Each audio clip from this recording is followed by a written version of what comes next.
क्या कांग्रेस 1984 फिर करवाना चाहती है? क्या कांग्रेस देश में अस्थिरता लाना चाहती है? हाल ही में पंजाब में प्रधानमंत्री नरेंद्र मोदी के काफिले के साथ जो भी हुआ उसको डिफेंड नहीं किया जा सकता। ये एक बहुत बड़ी गलती थी, क्योंकि जिस जगह पे पीएम का काफिला रुका था वो पाकिस्तान के आर्टली रेंज में आता है, और साथ ही साथ पंजाब में एसएफजे सिख फॉर जस्टिस जो कि एक खालिस्तानी समर्थक ग्रुप है, इनकी एक्टिविटीज़ बहुत बड़े लेवल पे बढ़ी हैं पिछले कुछ महीनों में। और हाल ही में जो बम ब्लास्ट हुआ है पंजाब में, उसमें भी इनकी इन्वॉल्वमेंट पाई गई है। पर कांग्रेस और लेफ्ट लिबरल्स बढ़ चढ़ के इस इंसिडेंट को डिफेंड कर रहे हैं। कांग्रेस के नेताओं का कहना है कि पीएम तो अपने लोगों के बीच में थे, उनको कोई खतरा नहीं था। कि यहां आपकी जान को खतरा है, ये एक स्वांग है, ये एक ड्रामा है। This is a big farce and I say it categorically. हां, ये मैं मानता हूं कि ये बड़ी सफाई से ह्यूमिलिएशन को बचाने का एक प्रयास है, क्योंकि आज तक इतिहास में ऐसा हुआ नहीं होगा कि 70,000 कुर्सियों पे 500 बंदों को हिंदुस्तान का प्रधानमंत्री एड्रेस करे। कंट्रोल एसपीजी करती है। एसपीजी ने रूट बनाया, पहले 3 बार हेलीकॉप्टर उड़ाकर देखा, बठिंडा से फिरोजपुर, फिरोजपुर से बठिंडा के सही उड़ रहा है। उन्होंने बाई एयर का फैसला किया तो ग्राउंड का फैसला क्यों किया?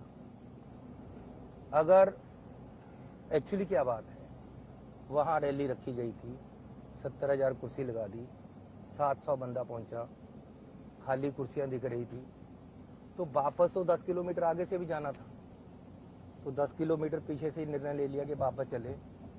और बजाय इससे कि एनडीटीवी आज तक जितने भी टीवी हैं, बजाय इसके कि वो दिखाते कि जी प्रधानमंत्री गए और टोटल पंडाल खाली था, उन्होंने उस बात को मोल्ड करके सिक्योरिटी में डाल दिया। इतनी ऐसी बातों पे राजनीति क्यों करो? तो इसको हटाया जा सकता था, ये प्यार से भी बात सेटल हो जा सकती थी। अगर वापस चले गए तो भी क्या हो गया, यूपी में भी ऐसे एक दो बार अल्टरनेट रूट भी तय होता है जब किसी स्टेट में कहीं जाते हैं प्राइम मिनिस्टर। एसपीजी करती है, पंजाब सरकार नहीं, स्टेट पुलिस उसको उसमें कुछ नहीं करती, फैसिलिटेट करती है। मैं आज भी कह रहा हूँ, फैसिलिटेट किया। पुलिस जब वहां आ गए तो पुलिस ने बताया कि आगे रास्ता ब्लॉक हो गया है, हमें वापस जाना होगा। इसमें गलती क्या हुई? अगर जाते जाते कोई आकर बैठ गया है आगे, तो वापस आना ही पड़ेगा, लेकिन कांग्रेस के या वहां उसको हटाना पड़ेगा। दोनों में से एक बात करोगे आप। लेकिन कांग्रेस में थ्रेट कहाँ हो गया लाइफ को? लेकिन तो कहीं ना कहीं कांग्रेस और लेफ्ट लिबरल्स की मानसिकता साफ है देश का माहौल बिगाड़ने की, क्योंकि अगर थोड़ी सी भी हरकत वहाँ पे होती तो उसके कॉन्सिक्वेंसेस बहुत नेगेटिव हो सकते थे। हम सभी को पता है कि भीड़ को कंट्रोल नहीं किया जा सकता, जो कि हमने पिछले 1 साल में कई सारे इंसिडेंट में देखा भी है। तो इस सिचुएशन में 2 ही चीज़ें हो सकती थी, या तो एक और जलियांवाला बाग होता, या तो एक और 1984 वाला कांड होता। अगर प्रधानमंत्री नरेंद्र मोदी को कुछ भी होता इस इंसिडेंट में, तो उनकी लोकप्रियता को देखते हुए संभावना बनती कि 1984 से भी बदतर सिचुएशन हो सकती थी। और अगर पीएम मोदी को बचाने की फिराक में एसपीजी द्वारा कोई हरकत की जाती तो एक और जलियांवाला बाग बनने की संभावना बन सकती थी, और दोनों ही सिचुएशन में देश में अस्थिरता फैलती। साथ ही साथ इस इंसिडेंट से देश को तो नुकसान होता ही, पंजाब और पंजाब के लोगों को सबसे ज़्यादा नुकसान होता है। और पंजाब एक सेंसिटिव स्टेट है, उसके लिए हम हर चीज को सोच के करें।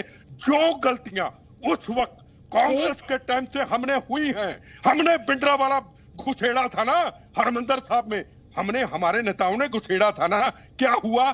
यही था ना मतलब कि सदा पंजाब में राज करेंगे, प्रकाश सिंह बादल अकाली दल को साफ कर देंगे। वो साफ तो नहीं हुए, पर भिंडरावाला हम सबको साफ कर गया। 36,000 बेगुनाहों का खून हुआ, 84 के दंगे। गलती किसकी? कोई जाने को तैयार नहीं, मैं उसका गवाह हूं। गलती हमारी, वही गलतियां आज त्यागी जी हम फिर दोहरा रहे हैं।